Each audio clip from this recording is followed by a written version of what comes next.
आचार्य विद्यासागर जैसे सर्वशक्तिमान अब इस धरती पर नहीं होने वाले। संघ को आगे बढ़ाने के लिए संघ की जिम्मेदारी, समूह की जिम्मेदारी है।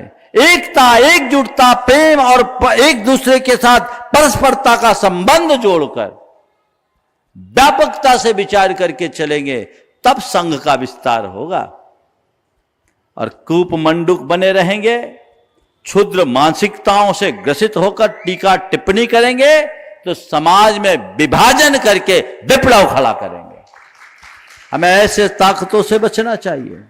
हम सबका एक उद्देश्य होना चाहिए, जिन शासन महात्म्य प्रकाश स्यात् प्रभावना, धर्म की प्रभावना हो, संघ की वृद्धि हो, ये सत प्रयत्न सबको मिलजुल कर करना चाहिए। मैं समझ रहा हूं अमित हमसे यह कहलवाने के लिए सवाल किया, बहुत होशियार है, वो बहुत तीखा तीर मारता है।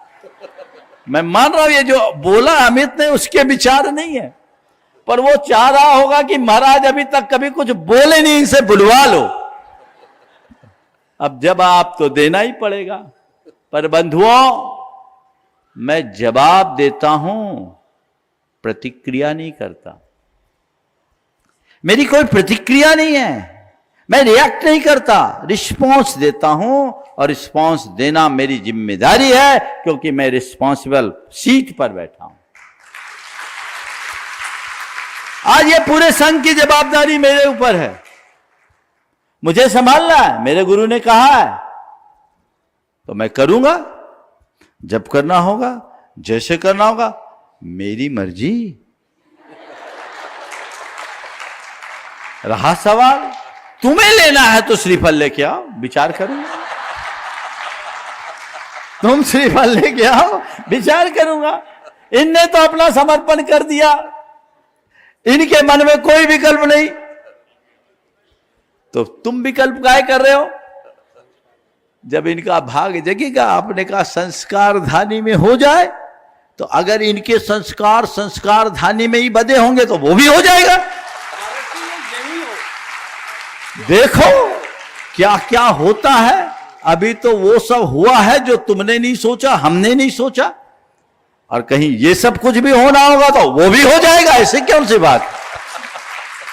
मैं आज में जीता हूं, विकल्प नहीं करता, मजे में रहता हूं और मजे से रखता हूं। सबको वही दिशा रखनी चाहिए, सबको वही दृष्टि रखनी चाहिए। भाई अमित ने जो बात आज रखी है निश्चित, लेकिन मैं इस विषय में आप सबसे कहता हूं, समाज में जो गृहस्थों के द्वारा, गृहस्थ नहीं चंद लोगों के द्वारा जिस तरह की छीटाकसियां और साधुओं के विरुद्ध टिप्पणी की जा रही है, वो जहर फैलाने का काम किया जा रहा है। ऐसा काम मत कीजिए। संघ को विस्तारित करने का रास्ता देखिए, परंपराओं को देखिए, हमारे गुरुदेव को देखिए। उनके जीवन काल में भी उनके शिष्यों ने दीक्षाएं दी, पर उनकी सोच कितनी व्यापक थी, उनने कोई प्रतिक्रियाएं करी? तुम हल्ला मचाना शुरू करते हो, तुम गुरु भक्त हो, तुम धर्मानुरागी हो, तो तुम्हारे अंदर समझ होनी चाहिए, संयम होनी चाहिए, मर्यादा होनी चाहिए, सकारात्मकता होनी चाहिए। ये सवाल तुम्हें नहीं उठाना, सवाल उठाए तो हेडक्वार्टर उठाए ना, संबद्ध व्यक्ति उठाए। तुम्हारे पास इसे उठाने का कोई राइट नहीं है, समझ गए? तो फिर ठीक है, जरूरत हो व्यवस्था है हमारे पास, आगे भावना भाई है, इसलिए देखते रहिएगा। आज अपने बीच अहमदाबाद से, ये तो हो गया सवाल पूरा।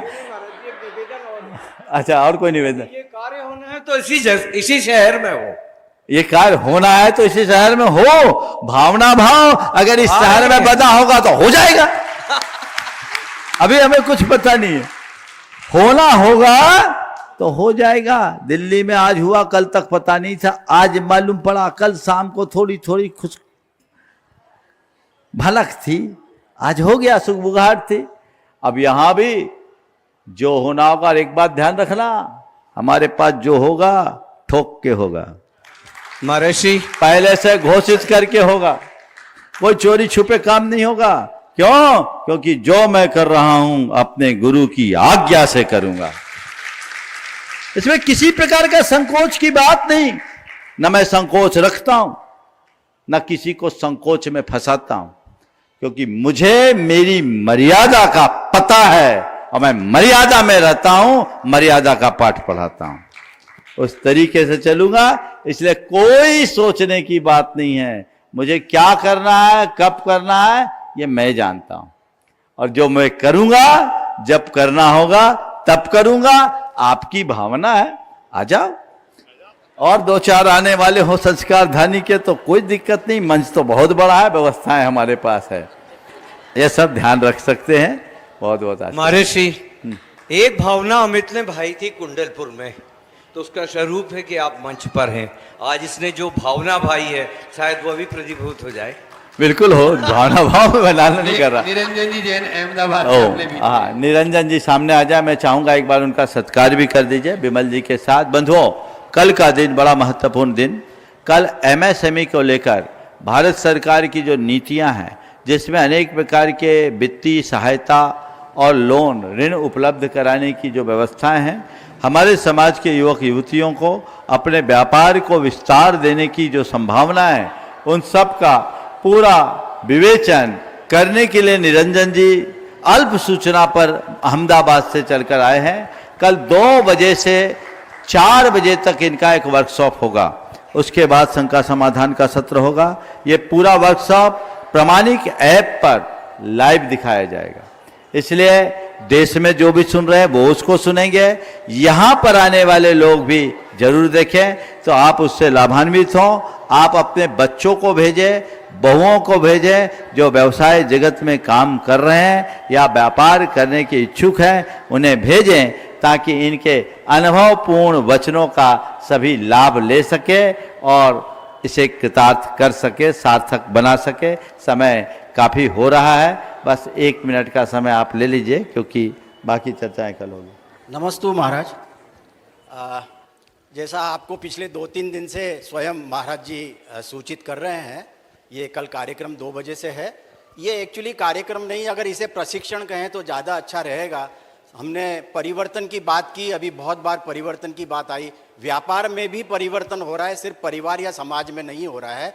और जैन समाज क्योंकि व्यवसायी समाज है, और उसको इस परिवर्तन की कितनी मार सहनी पड़ेगी, उसके लिए हमें क्या तैयारी करनी चाहिए, हमारा जो है किस तरीके से हमें व्यापार में, व्यवसाय में परिवर्तन लाने की आवश्यकता है, उस संदर्भ में सारी बातचीत की जाएगी। सरकारी योजनाएं क्या हैं, उनका लाभ हम कैसे ले सकते हैं, किस तरीके से हम नए व्यवसाय में जा सकते हैं, ये जो है कल आपको समझने और सीखने मिलेगा। मेरा सभी से निवेदन है, सिर्फ यहाँ माताएं और बहनें ज़्यादा बैठी हुई हैं, लेकिन परिवार के लोग सब आएँ। ऐसा नहीं है कि मेरे हस्बैंड तो जो है दुकान चलाते हैं, उनको क्या ज़रूरत है। दुकान भी जो है आने वाले कुछ वर्षों में बंद होने वाली है, उसके लिए हमें अभी से क्या करना है वो समझने की आवश्यकता है। हम उद्यमी कैसे बने, उद्योग कैसे डालें, उसके लिए क्या क्या व्यवस्थाएं हैं, उसके बारे में सारी जो है चर्चाएं कल करेंगे। धन्यवाद।